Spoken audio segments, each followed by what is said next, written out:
Hello guys, as you already know that we are completed the parts of speech. Now we are talking about the tense. In tense we are talking about present tense, past tense and future tense. So students, we are talking about the tense. Tense को हिंदी में काल कहते हैं। तो tense के तीन प्रकार होते हैं, present tense, past tense, future tense. Present tense वो होते हैं जिसमें है, हूँ, हो, यानी हमारा आज होता है, यानी हमारा वर्तमान। पास्ट टेंस में क्या होता है? पास्ट टेंस में था, थी, थे, यानी बीता हुआ समय। फ्यूचर टेंस वो होता है जो हमारा आने वाला समय होता है, जिसमें गा, गी, गे आता है। ओके, तो प्रेजेंट, पास्ट और फ्यूचर टेंसेस में कुछ चार चार टेंसेस होते हैं, जैसे indefinite, continuous, perfect and perfect continuous. Okay,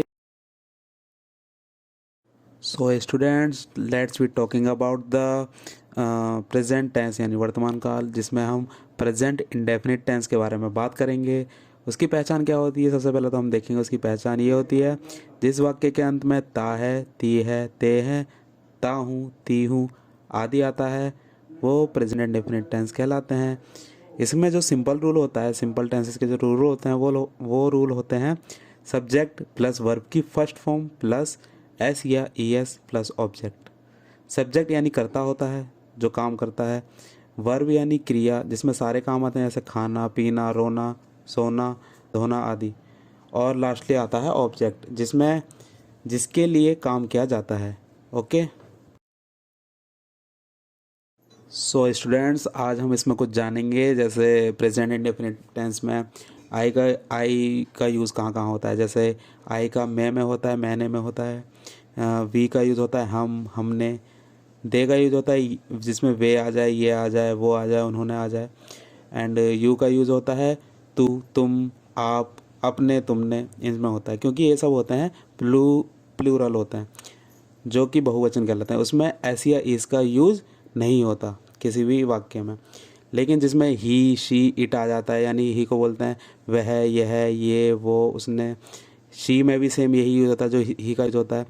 lastly बात करेंगे इसमें इट और दिस का यूज़ होता है, जिसमें किसी वस्तु के बारे में जानकारी ली जाती है। और एक लास्टली इसमें बताया था नाम, नाम जैसे सोनू, मोनू, कुछ भी नाम आ जाता है तो ये सब होते हैं एक वचन यानी सिंगुलर होता है, जिसमें एस या ई एस का यूज़ हम कर सकते हैं, जिसमें एस या ई एस का यूज़ होता है। ओके स्टूडेंट्स, सो स्टूडेंट्स, अब हम बात करेंगे प्रेजेंट इंडेफिनिट टेंस में। कुछ नोट करने वाली बात यह है, जिन वर्ब के अंत में E S, S S, S H, X, O आता है उसमें ई एस लगाते हैं। जैसे ऑक्स में लगाते हैं, ऑक्सिस हो जाता है, ई एस लगा देते हैं। ठीक इसी तरह से ई एस उन्हीं वर्डों में लगता है जिसमें ई S, S S, S H, x और ओ आता है। अब हम बात करेंगे इसमें प्रेजेंट सिंपल टेंस के बारे में, जिसका रूल होता है सब्जेक्ट प्लस वर्ब की first form plus S E I S plus object. Example के तौर पर मैं आपको बताना चाहता हूँ, मैं तुझे बुलाता हूँ। इसका इसमें सब्जेक्ट क्या है? इसमें सब्जेक्ट है मैं यानी आई। बुलाने को क्या बोलते हैं? कॉल। कॉल यानी क्या है? बुलाने का क्या काम कर रहा है? वर्ब। बुलाने का काम कर रहा है, ये वर्ब है। ठीक है, तो आई कॉल, ऑब्जेक्ट क्या हो गया? यू, यानी मैं तुझे बुलाता हूँ, आई कॉल यू। मैं अंग्रेज़ी बोलता हूँ, आई स्पीक इंग्लिश। वह मुझे जानती है, शी नोज़ मी। इसमें नोज़ क्यों आया?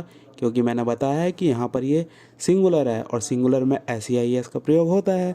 तो शी नोज़ मी। वो हमें देखते हैं, दे सी अस। हम खाना खाते हैं, we eat food. Okay students, so students, let's we talk about some sentences like Ram जाता है, राम गोज़। इसमें गोज़ क्यों आया? गो के साथ यानी वर्ब के साथ ई एस क्यों लगा? क्योंकि ये एक सिंगुलर है, यानी एक सिंगल है, एक वचन है, इसलिए राम गोज़ मैं खाता हूँ। आई ईट, वो जाता है। ही कम्स, हम रोज़ जाते हैं। वी गो डेली, वो गाली देता है। ही एब्यूजेस, वो पूजा करती है। शी डू वर्शिप, हाँ वो जानती है। यस सी नोज़, नहीं तुम नहीं जानते। No you don't know. Okay students, thank you. So students, lastly मैं कहना चाहता हूँ, like and subscribe my YouTube channel teaching world 4251।